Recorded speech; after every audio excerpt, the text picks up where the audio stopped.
Hello there. Thank you so much for tuning in to another general reading. This reading is going to be pertaining to the divine masculine and the divine feminine. Let's see what they're going through and let's see how they're feeling. I will put the card deck link below, and then we'll also dig through the original Rider Waite. Okay, but before we get started, thank you so much for tuning in, everyone, Morph Team supporters and members. Thank you for the likes, comments, and subscribes. I really appreciate the truth, the honesty, the vulnerability, talking with one another and sharing. Thank you so much to all that have reached out. Thank you for booking with me. I look so forward to working with everyone and giving you the answers and the clarity that you seek and that you deserve. Okay, we all walk away with empowerment. Congratulations to those few Morph members that we chuckle and say, you know, you've graduated. So congratulations to those who've graduated in union with their divine partners. Congratulations.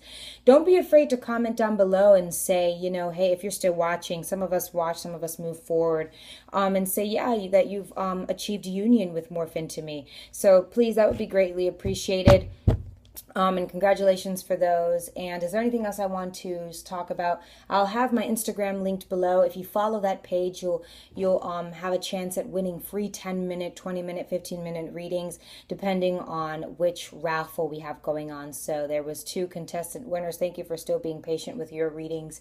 That commented below a picture when I instructed them to, so they won a free reading. So go ahead and follow that Instagram page at a chance to win. So let's just go ahead and get right into it, shall we? Let's see what's going on with the divine feminine. Cards are pre-shuffled. Okay. Such a different deck. Okay, cards are pre-shuffled. Okay. So let's see what's going on with the divine feminine first, and then we'll dig into the divine masculine. She has the Empress.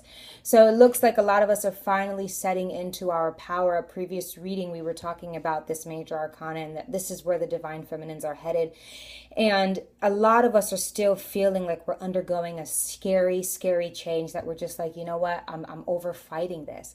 Some of us are feeling like, okay, you're over fighting the inevitable, whatever that may be for you, but it's divine and so divinely guided that we come out on top as an Empress.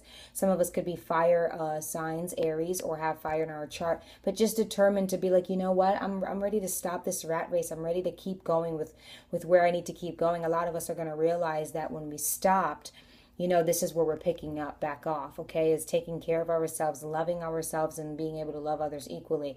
Give and receive exactly what we were put here to give and receive, you know, continuing our divine path. And a lot of us who are finally admitting not a defeat at all. We're not defeated, but I mean, in a sense, we are defeated in our own karmic debt. So we're deciding to finally stop fighting the inevitable and work towards the greater good because we want good karma. And that's what the Empress talks about for us, okay? So I'm really happy that a lot of us divine feminines are starting to just kind of look ourselves in the mirror and say, you know, regardless of the change that I'm going through, regardless of what I've done to keep karmic cycles going, now I'm at a point where, you know what, I need to just take what I've learned and take who I am along with me onto the path in which I need to go. Okay, so that's leaving behind what's not necessary, taking what is, and giving an equal give and take to ourselves and our surroundings, our possessions, you know, and it's about also not putting others first right now. A lot of us realize that we put others first in our needs and in their wants. I mean, you know, like if some of us, we get married and we feel like, hey, I'm just going to take care of them and just suppress my needs right now. It's brought you up a lot of karmic debts that are needing to be solved. And it's like trying to awaken you, let you know who it is that you became in that.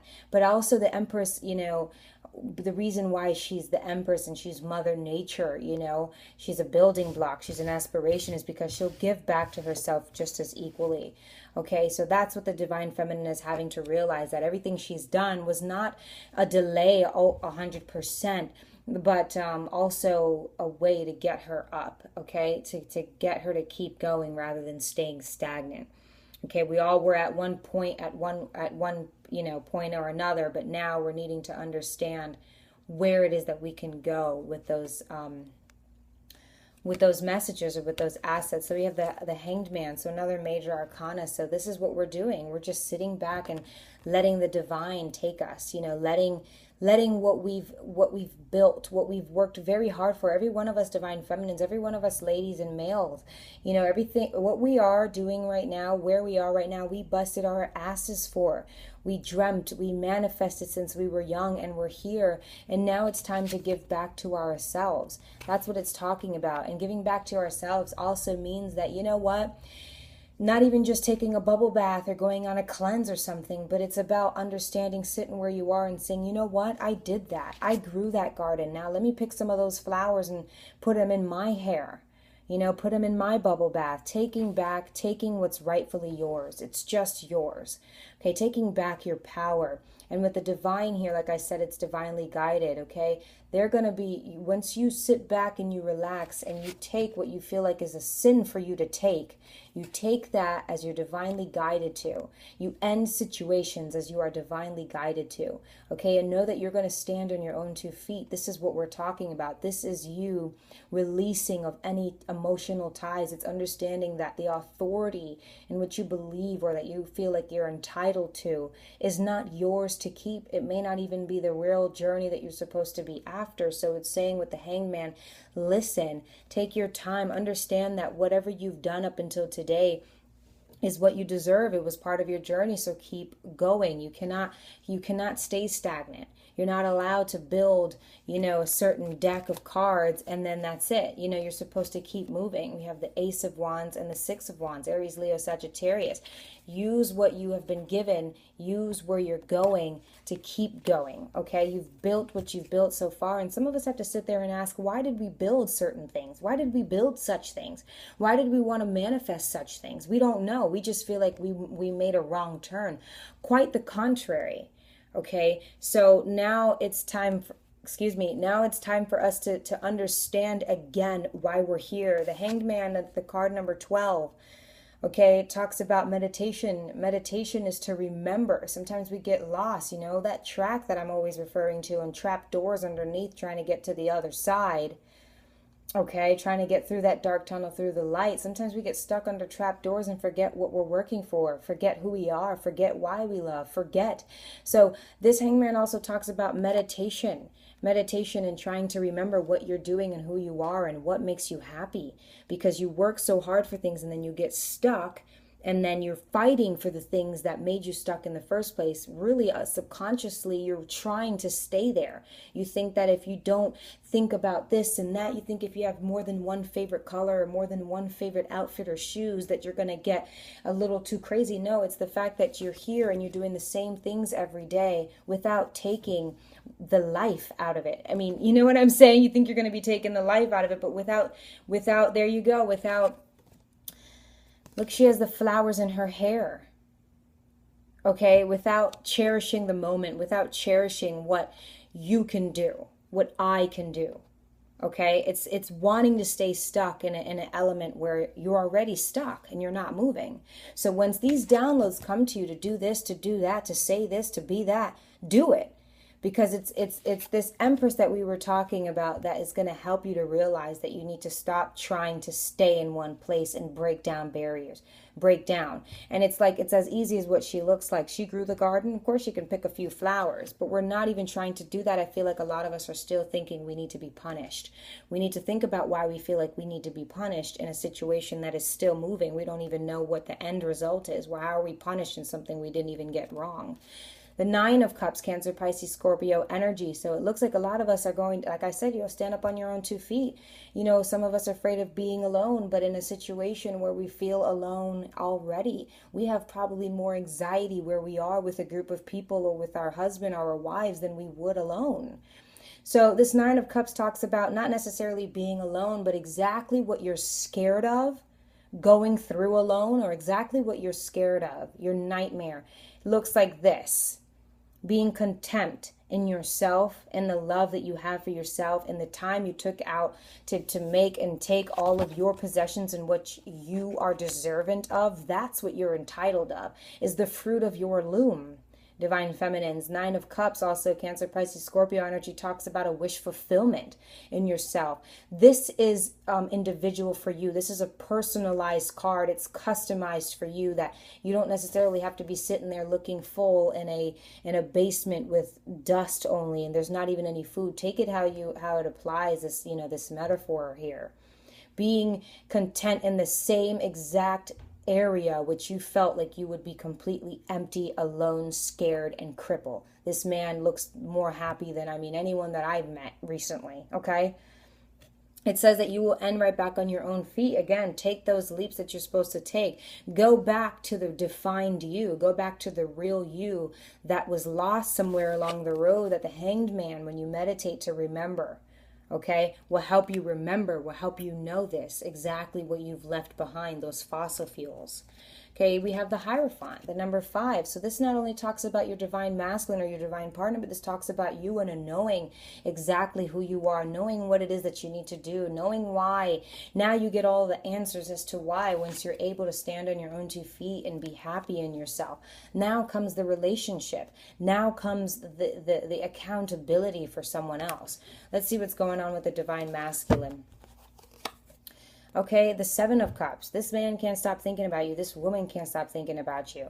And I love that all that work and, desk papers are there, because, the 7 of Cups, Cancer, Pisces, Scorpio, it talks about options, decisions, and illusions. So in the middle of all the options, in the middle of all the decisions of whether to leave, whether to stay, should I stay or should I go? I need to work. I've got my work. You've got real life going on. The illusions happen, of which, look, there's a lot of ways I can go. Okay, right now I have this obligation, let's just use it family for an example, but it's like, when you just can't deny someone. It's not even an object anymore, like a shiny thing. It's not the shiny toy gun. This is a person that we can meet millions of people in a day, and we'll only think about that person maybe like a few hours later. This is someone who dawnts on you for every day, all night in your dreams. So the 7 of Cups talks about someone who's willing to, or who is wanting to make a move, but it also talks about somebody who can make the wrong choice and continue their roundabouts. Let's continue, or their circle of error. The 7 of Cups talks about a love that's for you right now that may only feel like a lust, that could feel like a love amongst many other things and many other people. The 8 of Cups. Now we have more Cancer, Pisces, Scorpio. So this looks like the divine masculine is actually choosing. I felt that. Is choosing to leave this area. Now I hope you remember where the divine feminine is, or this other divine partner is. And this is the balance of which you're removing blocks so that it removes any of that dust or turmoil through the connection. You cannot survive a connection where there's toxicity. Okay? And so this toxicity is being removed. This is his toxicity being removed as well. You know what I mean? Someone else is being released here and releasing their karmics or their karmic partner's karmic debts. Releasing with this 8 of Cups. We've got the 7 and then we've got the 8 right after. It's like, look, I gotta go. I gotta abandon any fears. I gotta abandon any old traditional ways of thinking. Just like the divine feminine here is doing. They're given a role here. It's like this is one role, this is the other, but they're both leaving old traditional views behind and understanding that they're deserving of love and not just some toxic situation. This is never looking back here with that 8 of Cups. Okay, let's see what else is for the divine masculine. The 8 of Cups, more love. Cancer, Pisces, Scorpio. This man's in love and he knows it. This man is in love and he knows it. And it looks like he's not only not trying to fantasize about you. This woman is naked on that table, but it's not just about a lust. This 7 of Cups is not. You could if you made the wrong decision. Now in the Rider-Waite, it's also, look, I opened up to the Page of Cups, and the Rider-Waite, beautiful. I mean, there is still a woman in blue along with serpents and more money, more power. The decision is supposed to be the loved partner. Do you understand that with that Cups card? And we have the Ace of Cups. Brand new ideas, brand new wanting to love. The heart has been rejuvenated as soon as they let go of any old fears and any, I'm not worthy this, I'm not worthy that. I can just be here and give to my karmic partner, and that's it. You both have this thing of which you feel like you need to give to people because you're so deserving of something else. If you know you're entitled to be happy and to be honest, then get that, then do that. This is that one more cup that this Nine of Cups needs, and it looks like it. We have the King of Pentacles. That's also the other one that I opened up to when I said beautiful. It was the King of Pentacles and then the Four of Cups. Okay, but we opened up to the King of Pentacles, and it looks like our divine masculines are ready in all shapes and form. They're ready to be a man of the house. They're ready to be a husband. They're ready to be a father, join families. They're ready for this because it